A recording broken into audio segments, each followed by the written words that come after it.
निर्दलीय प्रत्याशी राजेश राज उर्फ राज ने बड़े गर्मजोश के साथ नामांकन दाखिल किया। नामांकन के दौरान देखने को मिला नव युवकों का अपार समर्थन। कोडरमा विधानसभा चुनाव के लिए 25 अक्टूबर का दिन बड़े यादगार का दिन रहा।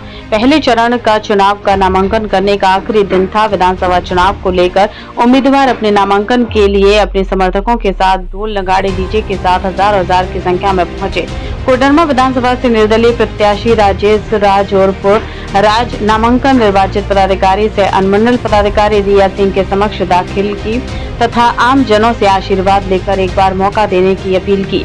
टीवी की स्क्रीन पर राजेश राज उर्फ राज के जन सैलाब को देखकर यह तो कहा जा सकता है कि निर्दलीय प्रत्याशी अपने समर्थकों के साथ चुनाव मैदान में है। सभी वर्गों समुदाय का अपार समर्थन मिल रहा है। नव युवक निर्दलीय प्रत्याशी मीडिया से भी रूबरू हुए। हम रुक करते हैं झारखंड के स्टेट ब्यूरो रामकृष्ण मेहता के साथ, जहां नामांकन कार्यक्रम स्थल से अपने चैनल की पूरी टीम के साथ लाइव प्रसारण दे रहे हैं। देखें पूरी रिपोर्ट। कार्यालय कोडरमा में अपना नामांकन कराएंगे और नामांकन कराने के बाद जनता के बीच में जाएंगे। आप साफ तौर पर से देख सकते हैं किस प्रकार से उनके समर्थक मोटरसाइकिल पर सवार होकर जा रहे हैं नामांकन कराने के लिए। बताएंगे सर, क्या कहना चाहेंगे आप? कहना यही चाहेंगे कि आज का जो दौर चल रहा है राजनीति का, तो इसमें युवा आए हैं और लोगों को बढ़ चढ़ करके युवा को साथ देना चाहिए, क्योंकि अगर कोई परिवर्तन कर सकता है तो नौजवान यंग जो है वही कर सकते हैं। जी, निर्दलीय प्रत्याशी के रूप में नामांकन दाखिल करने जा रहे हैं। हम उनसे जानते हैं कि क्या वो विधानसभा में मुद्दा लेकर आएंगे, जो यहाँ की समस्या है उसको किस तरीके से लेकर अपना प्रचार प्रसार करेंगे। आज आपके चैनल के माध्यम से हम बताना चाहते हैं कि झारखंड को अलग हुए 24 साल हुआ है और 24 साल के दरमियान में एक अगर झारखंड बिहार से अलग हुआ है तो झारखंड वासी मूलवासी जो है उनका आइडेंटिटी नहीं बना है कि कौन यहाँ का मूलवासी है। उस मूलवासी के लिए यहाँ का आइडेंटिटी चाहिए और आइडेंटिटी क्या है तो खतियान है। तो खतियान आधारित नीति आज तक लागू नहीं हुआ। खतियान आधारित नियोजन नीति आज तक लागू नहीं हुआ। खतियान आधारित नियोजन नीति आज तक लागू नहीं हुआ।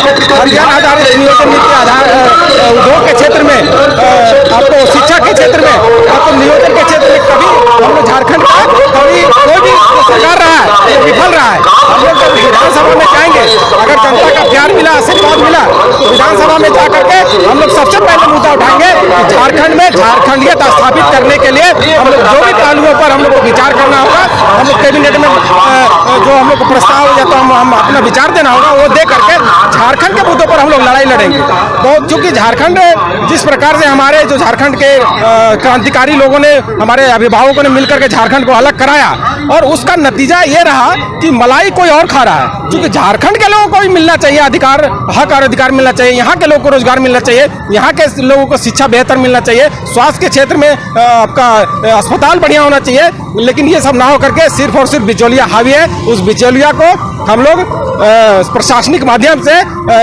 राज्य से बाहर करेंगे या प्रशासन के माध्यम से सलाखों को पीछे डालेंगे। क्योंकि यहाँ का मेन जो हम देख रहे हैं ज्यादातर भू माफिया, क्योंकि जो गरीब लोग हैं, जो शोषित लोग हैं, उनको देखते हैं कि उनको जमीन हड़प लिया जाता है। फौर्जरी तरीके से अधिकारी या सीओ से मिल करके गलत ढंग से मोटेशन हो जाता है, रसीद कट जाता है। उस पर हम लोग सबसे पहले विराम लगाएंगे और जो गरीब लोग हैं उनके अधिकार के लिए हमेशा हम लोग मुखर लगे लड़ाई करेंगे। एक और रोचक जानकारी दे देंगे आपकी। कहा जाए कि यहाँ कोडरमा विधानसभा से जो टक्कर होने वाला है वो विधायक रही है, 10 साल तक जनता के बीच में रही है, उनको आप किस तरह से लेंगे? जनता के बीच में रही है, वो माननीय विधायक रही है, लगातार पिछले बार जो जीती थी वो मंत्री भी रही है। लेकिन एक बात बता दीजिए कि अगर विधानसभा में अगर उनको मंत्री कैबिनेट में भी जगह मिला, क्या कोडरमा के मुद्दों पर वो कोई भी नियम कानून बना सकी? कोडरमा के उद्योग धंधे के बारे में कोई भी कानून को लचीला कर सकी? नहीं कर सकी। तो हम लोग क्या कर, हम लोग जनता देखे होंगे कुनी धनवार का जल मीनार टूट के एक ध्वस्त हो गया। आपको हॉस्पिटल, बढ़िया हॉस्पिटल नहीं रहने के कारण सतगांव में एक बच्चा का मतलब देहांत हो गया, क्योंकि उसको सांप काट लिया था, उसके दवा उपलब्ध नहीं था। तो लगातार शिक्षा के क्षेत्र में देखिए, दूर दराज जाइएगा तो वहाँ शिक्षा का अभाव है। वहाँ बेहतर शिक्षा उपलब्ध नहीं हो पा रहा है। हम लोग वही शिक्षा बेहतर करने के लिए, स्वास्थ्य बेहतर करने के लिए हम लोग मैदान में आए और हमको मैदान में यहाँ के लोग उतारे हैं, कोडरमा विधानसभा के वासी उतारे हैं। एक और रोचक जानकारी दे देंगे, ये हमारा कोडरमा खास करके पत्थर व्यवसाय अबरक के क्षेत्र के साथ साथ कृषि के क्षेत्र में अपना परचम लहराया है। खास करके कहा जाए कि फुलवरिया जहाँ का कृषि दूसरे राज्य में उनकी मांग होती है वहाँ का फसल का, तो फुलवरिया किसानों के साथ साथ पूरे जिला के किसानों के लिए आप क्या सोचेंगे?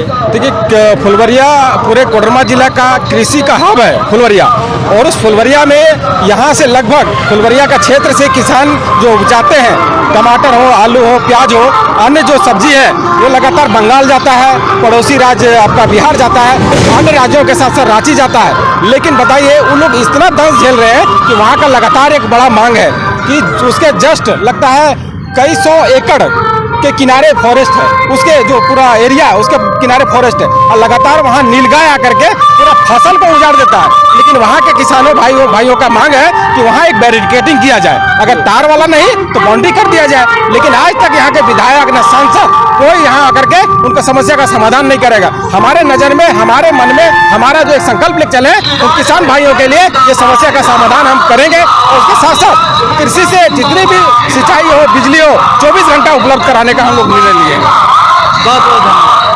सबसे पहले खबर देखने के लिए आप न्यूज स्टार भारत चैनल को सब्सक्राइब करें, लाइक करें, शेयर जरूर करें ताकि हर खबर आप तक पहुंचे।